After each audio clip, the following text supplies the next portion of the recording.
Vanakkam Dohadeva. Happy to be with everyone today.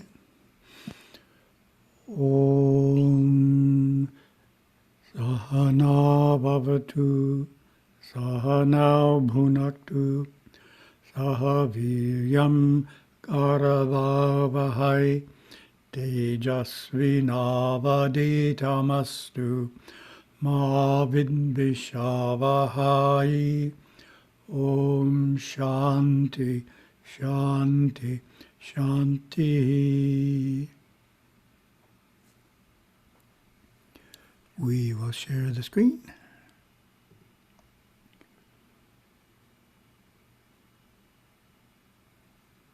Here it is, way over there, first topic.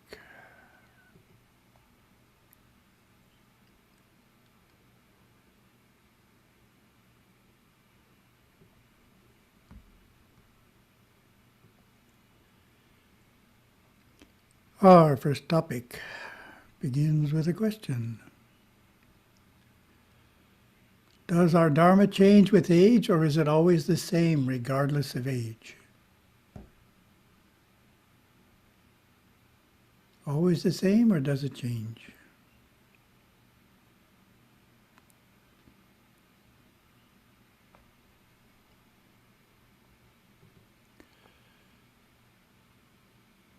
Our Dharma changes with age is the correct answer.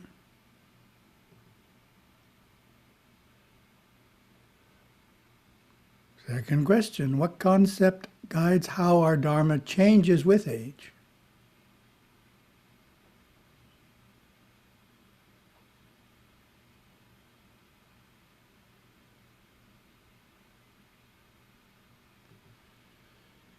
The answer, of course, is the 4 ashramas.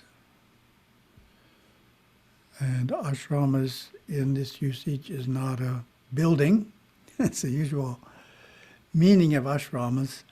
Ashrama, the root of ashrama, my understanding is it means a place of rest.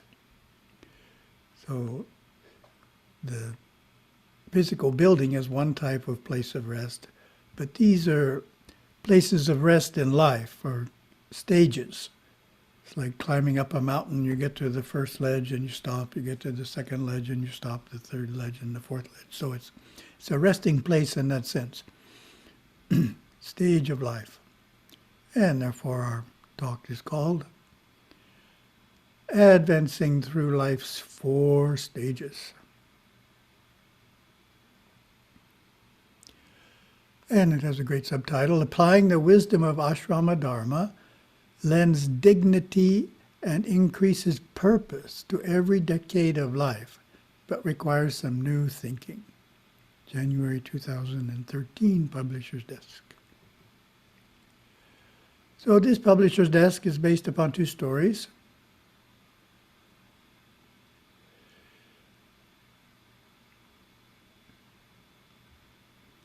See what the next slide says here. Okay, right.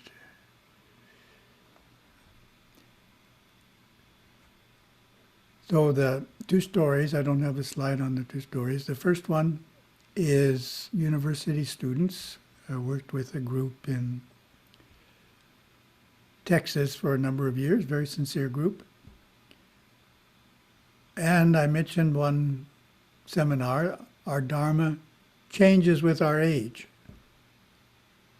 None of them have ever heard of that concept. I was surprised. No one of this group who had a high level of interest in Hinduism had ever heard that their Dharma changes with age. The second story, which happens a number of times, not recently, is having a darshan session with a family, and the man says, I just turned age 72, or I'm about to turn age 72. What should I do differently? And he's hoping I won't tell him to give up his retirement savings and go live in the forest, which I haven't told anyone yet. Don't plan to. So he's relieved, and you'll hear what I do say. But it's a real question, and it's unclear. In other words, what we should do when we reach age 72, which is the 4th ashrama, isn't clear to many individuals, and for good reason. So this is Rajiv, fictional Rajiv there. Rajiv's London classmates are a raucous bunch of teenagers flushed with vigor, carefree, and oblivious to future responsibilities. They see him as a stodgy fellow, smart, handsome, likable, but missing out on the fun. You're only young once, Jeremy chides. Why not party with us? Rajiv lives in a different world, having learned from his parents that life is measured in 4 stages and that we reincarnate again and again, and so we are young many, many times. He saves his energies for the important stuff, building his knowledge and character in preparation for the family stage, which he will enter in his 20s. Disinterested in fooling around, he hopes to win the hand of a cultured guru with whom to share this lifetime and bring children into the world. Rajiv even looks forward to his elder years when, having fulfilled his duties, he will withdraw into his soul nature, the eternal Rajiv, seeking God realization as he lives out this earthly tenure. Rajiv is convinced that each phase of life has a natural purpose and that each is more rewarding than the last. For now, he chooses to study as hard as he can and play a little in between. Needs some balance in life. That's a beautiful photo, huh? Genji's there. Rajiv's plan is founded on Hindu tradition, which divides an individual's lifespan into 4 stages, or ashramas. This division, called ashrama dharma, is the natural expression and maturing of the body, mind, and emotions through 4 progressive stages. That's a really good statement. Natural expression and maturing of the body, physical body, the mind, and emotions through 4 progressive stages. So it goes along how a human being naturally develops. It was developed millennia ago and detailed in scriptures known as the Dharma Shastras, highlighting the fact that our duties differ greatly as we progress in age. For those in the first ashrama of brahmacharya, age 12 to 24, the primary focus is on studying at school and preparing for professional and married life. In the second ashrama, grahastha, age 24 to 48, the primary focus is on raising a family and fulfilling a career, and is a very busy time. Third ashrama, vanaprastha, age 48 to 72, is a time of transition from family and career to one of elder advisor to the younger generation. The fourth ashrama, sannyasa, age 72 onward, is a time in which the primary focus is on religious practices, disciplines, and yogas. The Maitreya Upanishad states, "Pursuit of the duties of the stage of life to which each one belongs, that verily is the rule.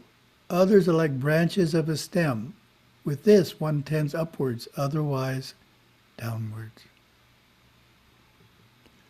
Dr. S. Radhakrishnan in the Hindu View of Life summarizes, "The 4 stages of brahmacharya, or the period of training, grahastha, or the period of work for the world as a householder, vanaprastha, or the period of retreat for the loosening of the social bonds, and sannyasa, or the period of renunciation and expectant awaiting of freedom, indicate that life is a pilgrimage to the eternal through different stages of life. This paradigm is as important and precious now as it was 1,000 years ago, shared by all Hindus regardless of caste or gender. However, the ancient descriptions may not translate perfectly to our modern life. Society has changed too much from how it was in Vedic times in India." Nice graphic. For example, it would not work for all 50-year-olds to take up the life of a forest hermit, begging for their food. That would not be accepted by 21st century society. In some countries, forest hermits would end up in jail as homeless vagrants or trespassers, hungry ones at that.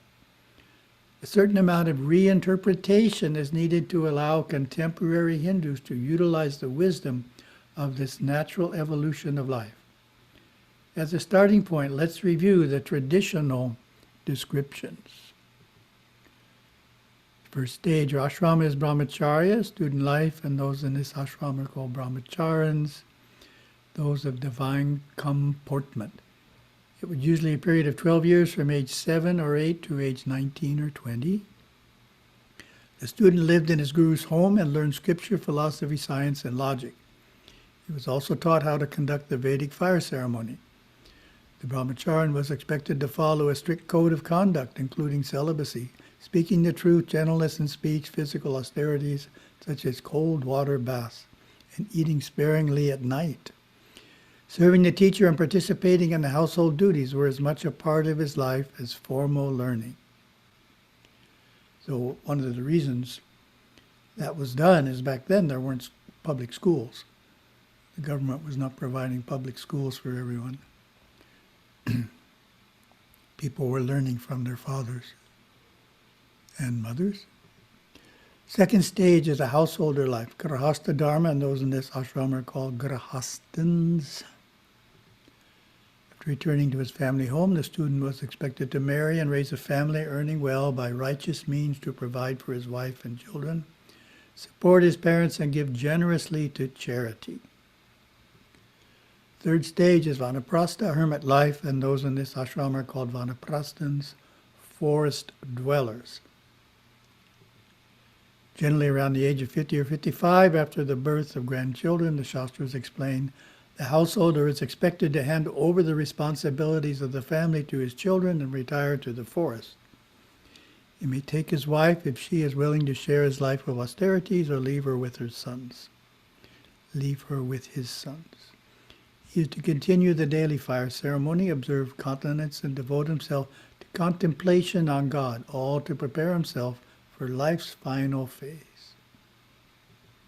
Fourth stage, defined in scriptures as sannyasa, renunciate life, and those in this ashrama are called sannyasins. When the forest recluse felt enough inner strength to totally renounce all possessions and lead the life of an itinerant monk, he would embrace sannyasa, after entrusting his wife to the care of the children. In this stage, he was to move about constantly from place to place, begging his food and devoting himself to japa, meditation, worship of his deity, contemplation of scriptures. So, looking next at how these ancient descriptions of the ashramas can be updated to better apply in our 21st century information age. Gurudeva considered that in modern times each ashrama is a 24-year period applying equally to men and women, brahmacharya being the first 24 years of life, grahastha extending from age 24 to 48, vanaprastha from age 48 to 72, and sannyasa from age 72 onward. So notice brahmacharya is up to age 24. Some of you have heard me make this point before, but in many countries, the idea of when a youth becomes an adult is age 21. So this is a few years later. And it's very interesting that in terms of physical development, the frontal cortex doesn't come into prominence until age 24. In other words, youth before age 24 are prone to take excessive risks and therefore need parental guidance. So if you have children, they're children up till age 24. Then they're an adult in this concept, which is a good concept, applies to modern life. Goals of brahmacharya remain the same today. A student is a student. Some of the details may no longer apply, such as living in the home of one's teacher. That's not generally done except for priests, priest training schools. Intense learning is still the main focus. Ideally, one acquires training in the profession he or she will follow in adult life. It's the purpose of education. On the religious side, the basics of Hinduism are to be learned along with memorizing mantras and conducting a puja in the home shrine, practice that has largely replaced the Vedic fire ceremony in modern times. Students should be taught self-discipline, celibacy, and other positive character qualities. Others are character qualities. So the descriptions of the Grahastha ashrama also stand the test of time.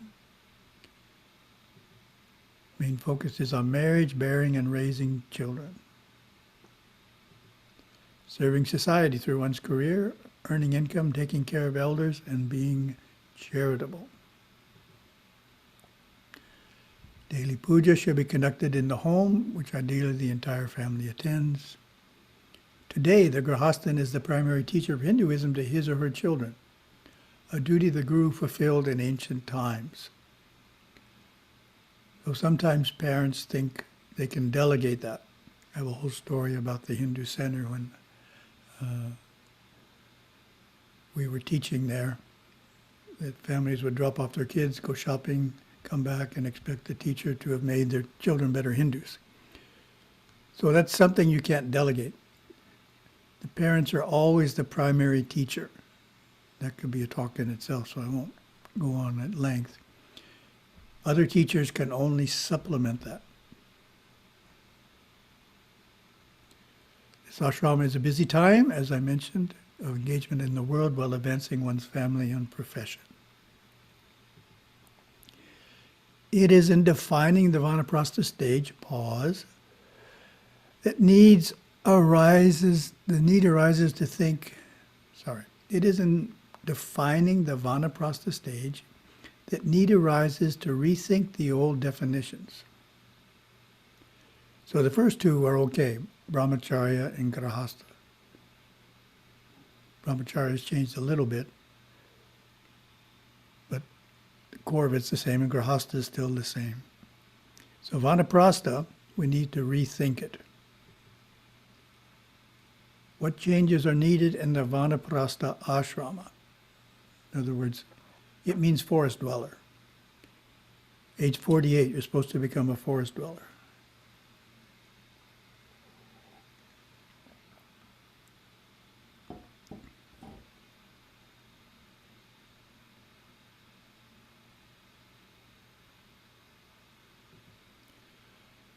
So, becoming a forest dweller at age 48 is not an option for most people. Instead, Gurudeva described this as a natural time to help and guide the younger generations as an advisor and elder. Brahmacharans and Grahasthans can actively seek out the advice of Vanaprasthans and draw on and benefit from their years of experience. So that's what Gurudeva stressed. Basically, age 48 is the time to give back in an advisory capacity, which the next slide probably details. For example, many Hindus in this age group mentor youth through community programs, serve on the boards of trustees or committees of temples, or fulfill leadership roles in secular nonprofit organizations. This is a time of giving back to the community what one has learned, while slowly retiring from professional and public life. So age 48, there's a natural maturity there that this is drawing on.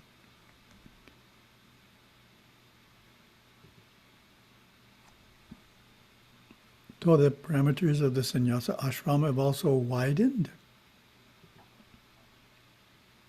What changes are needed in the sannyasa ashrama? Can't renounce your retirement plan and wander off. Doesn't work.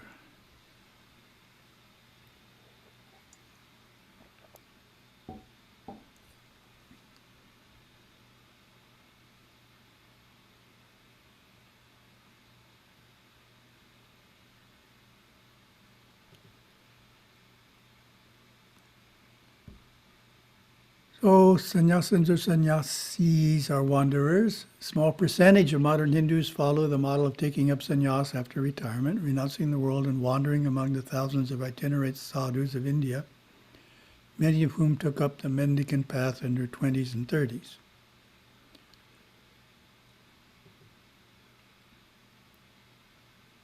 This pattern of elders taking up sannyasa is okay for single people, widows and widowers, and it still works in parts of India where society honors and cares for such holy men and women. But in most areas of the world, it is neither accepted nor understood. So even in India, the only place I know where it really works is Rishikesh, Haridwar. Works very well there. There's institutions that'll feed the sannyasins on a daily basis, places for them to sleep, even hospitals where they can get medical treatment. But I don't think it's that prevalent in other parts of India. And this is the question I started with at the beginning. A number of Hindus turning age 72 have asked me what they should do differently in the years ahead. My advice is to simply intensify whatever religious practices they are already observing. If you perform a daily puja for 30 minutes, increase it to an hour. If you meditate daily for half an hour, increase it to an hour. If you go on pilgrimage for 2 weeks once a year, increase it to a month. Once these changes have become a firm habit, one would naturally be inclined to devote even more time to religious practices. After age 72, as the physical forces wane, is the time to turn within and withdraw from worldly involvement. So some individuals put it off, religious practices, thinking, well, I'll just start doing them when I'm age 72. But that doesn't necessarily work, because the older we get, the more we are creatures of habits. And to start new habits, such as doing a daily puja at age 72, is something many people would be challenged to do. So it's better to do everything you want to do when you retire before you retire. Create a strong habit pattern, and then when you retire, just do it for longer. Devote more time to it. Each day, each week, each month, each year. So here we have Gurudeva's wonderful description of third and fourth ashramas. It is during the latter stages of life that family devotees have the opportunity to intensify their sadhana and give back to society of their experience, their knowledge and their wisdom gained through the first two ashramas. The Vanaprastha ashrama at age 48 to 72 is a very important stage of life, because that is the time when you can aspire excellence in the brahmachari students and in the families, to see that their life goes along as it should. Later, the sannyasa ashrama, beginning at 72, is the time to enjoy and deepen whatever realizations you have had along the way. Wonderful summary from Gurudeva.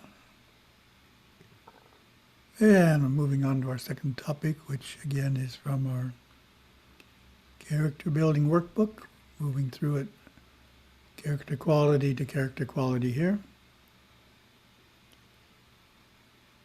So this is the third one, which is affection. And as we mentioned, character building workbook gives a 4-step approach to developing a positive character. Understand the positive quality, which means define it in your own words, cognize its expressions, realize its benefits, and practice its expressions. So, understand the positive quality, affection. So, give you a second to define it to yourself. What does affection mean in terms of a positive character quality?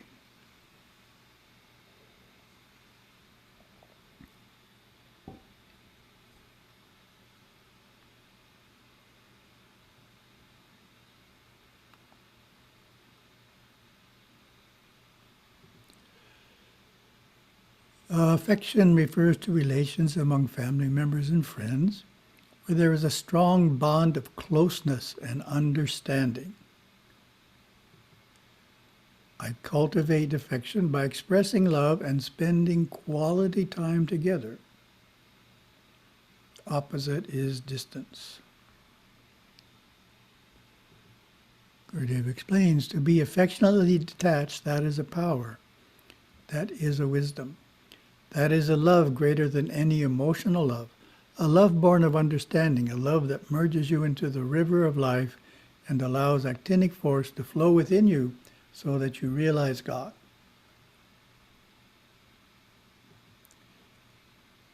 India's culture spread all through Asia, and because of it, one rarely sees any affection shown in public. Kissing, hugging, hand-holding, touching, or feeling. So it takes place at home. So we have our 3 examples from the Character Building Workbook. First example, when you are not engaged in studies and required chores, you. Affection. Spend time with your mother in the kitchen, helping with meals and discussing current events. Distance. Tend to isolate yourself in your room, playing video games. Second example, hearing that his parents are divorcing, your friend is going through an emotional time, you. Affection. Draw near him as someone he can lean on and speak with about what he is going through. Distance. Keep apart until the divorce is over, not wanting to get involved in the sad situation. Third example, on family home evening, you. Affection. Look forward to gathering with loved ones and bring topics for discussion. Distance. Show by your body language that you would rather be somewhere else. Second step, cognize its expressions. List 2 or more thoughts, words, attitudes, and behaviors that are representative of people who possess the quality. Then make a parallel list for the opposite trait, so you can think of a few qualities there.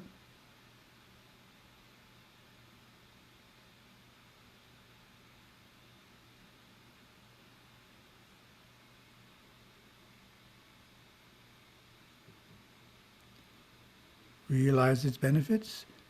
List 2 or more of the benefits of having the quality.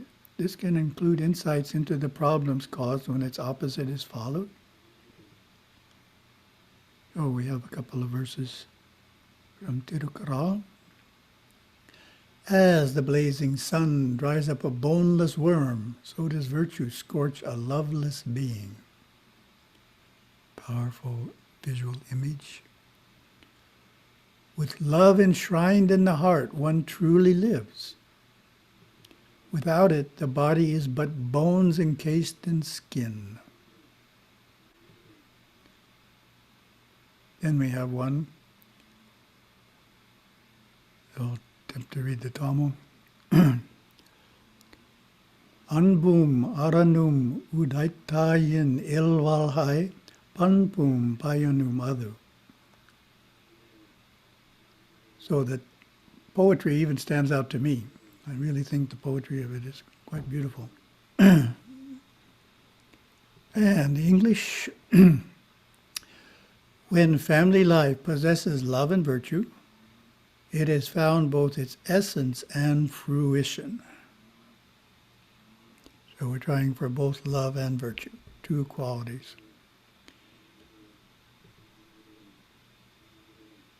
So before you do the exercise and practicing its expressions, let's read the assignment, which may be helpful. So these assignments are designed for teenagers for 2 weeks at a time. Assignment. These 2 weeks focus on drawing near others more than usual and study the effect your closeness has on your relationships and state of mind. So if you want to practice this particular character quality, then think of a couple of ways you could do that.